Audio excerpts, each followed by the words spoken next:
주목할 포인트가 몇 개가 있는데 이 제일 좋은 데가 운양력이에요. 투자금이 적게 드는 물건들이 있어요. 전세가는 무서울 정도로 올라가고 있고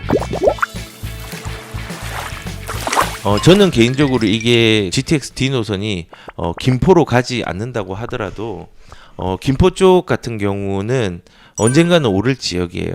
그리고 만약에 GTX D 노선이 확정이 되면요, 이 비규제 지역에 있는 규제가 여기가 없잖아요. 보시면은 김포만 소외되어 있어요. 규제에서. 그래서 지금 세금이라든지 대출에 대한 부분들이 굉장히 완화되어 있는 상황인데 여기에 이제 GTX D 노선이 발표가 된다? 그러면은 굉장한 수혜가 많이 일어날 지역인데 만약에 김포에 GTX D 노선이 들어온다면 내피셜인데 여기에 들어오면은 이 김포에서는요 들어오든 안 들어오든 좀 주목할 포인트가 몇 개가 있는데 운양역하고 이 제일 좋은 데가 운양역이에요. 운양동이에요. 운양동이 이제 한강 신도시 중에서 제일 비싼 데고 그다음에 장기도 이제 구도심 중에 하나고 여기 구례까지 요렇게 이제 좀 크게 구례, 장기, 운양 요렇게 이제 구성이 되어 있는데요. 장기역에 들어오지만은 여기에서 수혜를 받는 건요. 여기 마산 구례랑 운양까지도 수혜를 다 볼 수 있어요. 다 볼 수 있어요. 운양역으로 들어와도 수혜를 받고 다 받는데 그 받는다면요. 그 중에서 역세권 중에서 김포 같은 경우는 지금 현재 용적률이 굉장히 낮은 데가 있어요. 119%, 100% 이런 데가 장기역 쪽은 없는데 제가 아파트를 말하긴 좀 그렇지만 역세권이에요. 운양역 그리고 마산역 여기에 주변에 굉장히 용적률이 좋은 아파트들이 있어요. 약간 신축이긴 한데 그 말은 뭐냐면요. 용적률은 재건축이 되든 안 되든 그 여부를 떠나서 가격들이 올라갈 수 있는 여력들이 되게 많아요. 제가 예전에도 예를 들었는데 분당 같은 경우도 대부분 리모델링이 되는 사업들이 많이 있잖아요. 그래서 뭐 지금 거기도 용적률이 꽤 많이 되고 90년대 이후에 지어진 아파트들은 저층 아파트보다 중저층 그리고 중고층 아파트들이 많기 때문에 대부분 이제 10년이 지나고 하면 리모델링에 대한 얘기들을 좀 언급을 하면서 그쪽으로 갈 거예요. 왜냐? 정비 사업 같은 거는 사업성이 안 나오기 때문에 잘 안 돼요. 그런데 거기에서도 재건축이 될 수 있는 물건이 있다고 했잖아요. 야탑동이라든지 뭐 효자동이라든지 구미동이라든지 일부 지역에 대지 지분이 꽤 많은 지역들, 그러니까 즉 거꾸로 말해서 용적률이 상대적으로 작은 지역들 150 미만짜리들이 몇 개 있단 말이에요. 마찬가지예요. 그 김포 한강 신도시 같은 경우도 만약에 GTX D 노선이 들어오잖아요. 들어오면요, 들어오는 데가 너무 급하게 오른다 싶으면요, 운양역하고 마산역 주변에 있는 용적률이 100% 정도 되는 120% 미만짜리가 있어요. 몇 개가 제가 찾아봤거든요. 대지 지분이 좀 괜찮은 준신축 아파트를 들어가시면요, 장기적으로 괜찮아요. 특히 이제 이 전략 같은 경우는 신혼부부라든지 아니면은 이 운양역이라든지 한강 신도시에서 서부 쪽으로 이제 접근성이 직장이 좋은 사람들이 진입하기에는 꽤 나쁘지 않은 동네라고 생각이 들어요. 그리고 지금이 되게 무주택자들이라든지 조금 집을 갈아타기가 필요한 사람은요, 특히 이제 내가 전세로 살고 있는데 집을 미리 조금 선점하고 싶은 사람은요, 지금 집값도 올라가고 전세값은 더 빨리 올라가요. 그 텀이 좁아졌기 때문에 가격들이 좀 많이 올랐더라도 투자금이 적게 드는 물건들이 있어요. 되게 신기하게도 8억짜리인데 옛날에 6억 할 때보다 투자금이 더 적게 들어가는 데가 있단 말이에요. 그래서 그런 것들을 조금 세심하게 보면서 GTX D 노선을 조금 바라봤으면 좋겠다는 생각이 들어요. 부동산의 현상들이 현재 어떻게 돌아가고 있는지에 대한 부분들을 말씀을 드릴게요. 서울하고 수도권의 가격이 올라감이 조금은 둔화가 되었어요. 하지만은 신고가를 갱신하는 것도 소수의 물건 중에서 계속 나오고 있는 상황이고요. 하지만은 둔화라는 거는 아직까지 뭐 조정되거나 하락했다라는 것이 아니라 어느 정도 올라가는 폭 자체가 조금은 줄어든 양상이 있다라는 걸 말씀을 드릴게요. 반면에 지금 현재 전세 시장은 너무 무서울 정도로 급등을 하고 있는 상황이라서 앞으로의 시장들이 조금 어떻게 될지 좀 걱정이 앞서는 부분들이 있어요.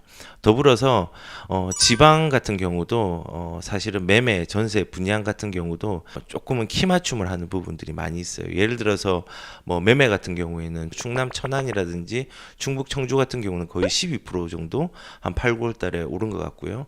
그다음에 뭐 순천이라든지 부산, 창원, 통영 같은 경우에는 거의 8%, 뭐 대구는 5% 이렇게 매매가도 지금 지방 같은 경우 뭐 광역 지자체뿐만 아니라 지방 중소도시 가기도 가격에 키 맞춤을 하는 지역들이 생기고 있어요. 그리고 전세 같은 경우도 전세가율이 매매가의 80% 이상이 되는데도 전국에 20곳이 넘을 곳만큼 전세가가 올라가고 약진하는 곳도 있고요. 분양 같은 경우도 마찬가지예요. 뭐 천안의 푸르지오 레이크 사이드라는 경우는 8월 달에 분양했을 때는 경쟁률이 145대 1? 뭐 그 정도까지 됐거든요. 그래서 지금 현재의 시장은요, 수도권은 조금 둔화된 양상이 있지만 그 매매가는 전세가는 너무 무서울 정도로 올라가고 있고, 더불어서 지방의 중소도시뿐만 아니라 광역지자체에서도 매매가, 전세가, 분양에 대한 어떤 것들이 호재로 작용을 해서 가격들이 좀 안타깝게 올라가고 있는 양상들이 생기고 있다는 겁니다. 그리고 그 전세의 가격들이 비싸다 못해 너무 지나칠 정도로 과하게 올랐어요. 그러니까 전세 가격 자체가 전세가가 5억이었는데 이게 보통 올라가는 양상이 한 뭐 5천씩 뭐 이렇게 올라갈 수 있잖아요. 많게는 1억. 그런데 지금은 5억짜리가 7억이 되고요. 7억짜리가 9억이 되고 뭐 8억짜리가 10억이 되고 거의 뭐 두 단계 2억까지 뛰어드는 양상들이 강남이 아니라 그게 서울 전역에서 일어나고 있어요. 그러니까 전세값이 너무 비싸잖아요.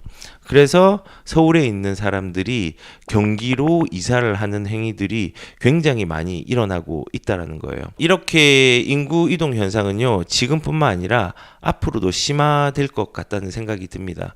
그리고 실제적으로 여기 보시면요, 지금 이게 인구가 이동한 현황들을 보여드리는 건데요.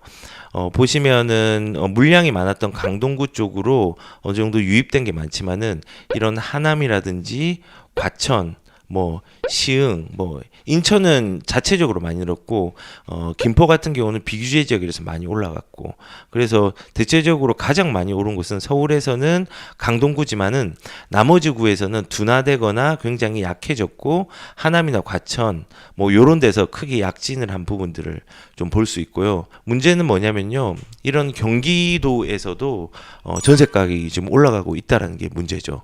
굉장히 많이 올라가고 있어요. 특히 하남하고 과천 같은 경우에는요, 이게 파죽지세라는 말을 썼는데 사전 청약지 중에서 굉장히 입지가 괜찮은 과천과 하남 같은 경우는요, 인구 증가가 폭발적이에요. 특히 이제 전세로 머무는 사람들이 많아졌는데, 여기 보시면은 이거 강 이남 쪽에서 하남하고 과천을 보시면은 이렇게 상승폭들이 크다는 것들을 좀 알 수 있어요. 그만큼 시장은 전세에 대한 부분들이 막혀 있는 상황에서 이제 신축 아파트라든지 이런 부분들로 가기 위한 징검다리로 사용하고자 하는데, 사실상 여기서 무조건 내가 이 지역으로 간다고 해서 내가 이 가격이 올라가는 수혜를 다 누릴 수는 없어요. 그래서 뭐 사전청약 같은 경우도 뭐 특공이 굉장히 많잖아요. 뭐 85% 정도 되니까 여기에 내가 포함이 되겠지라고 그냥 생각만 하고 들어가시면 안 돼요. 일단은 뭐 생애 최초 같은 경우도 자기가 지금 요건이 되는지를 따져봐야 되는 사항이 있고요. 그리고 이제 신혼부부 특공 같은 경우도 뭐 점수 자체가 뭐 최소한 뭐 13점 만점에 11점 이상 뭐 그 정도 돼야지 겨우 이제 한번 들어갈 수 있겠다라고 판단이 되는 거거든요. 그래서 일단은 청약을 하러 가는 거는 좋은데 이게 확률적인 부분들이 커요. 지금 인기가 많다 못해 과열된 양상이기 때문에 여기에 뭐 전세로 머문다고 하더라도 내가 이 전세로 기회는 가질 수 있겠지만은 수혜를 누릴 수 있는 어떤 대상이 되는지는 꼼꼼하게 따져봐야 된다고 생각이 듭니다. 그리고 늘 얘기를 했지만은 사전 청약 청약이라는 부분들은 지금 현재 착시적인 공급이에요. 그러니까는 당장 나오는 게 아니기 때문에 이 부분들을 유념하고 가시면 좋을 것 같아요.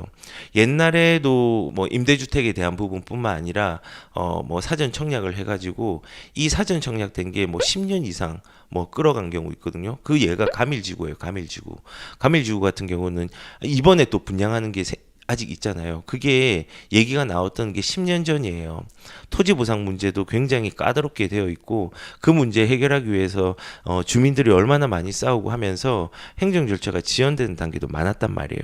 그래서 지금 이 청약을 하는 건 좋은데 이 시기가 당장 뭐 3, 4년 안에 나오는 게 아니라는 걸 염두하고 가시는 게 좋아요. 아무튼 다시 본론으로 돌아와서 이렇게 하남하고 과천의 인구가 증가하고 있는 이유는 이런 그 사전 청약이라든지 여러 가지 이제 분양에 대한 여건들을 자기가 가질 수 있기 위해서 요건을 만들기 위해서 그런 것 같습니다.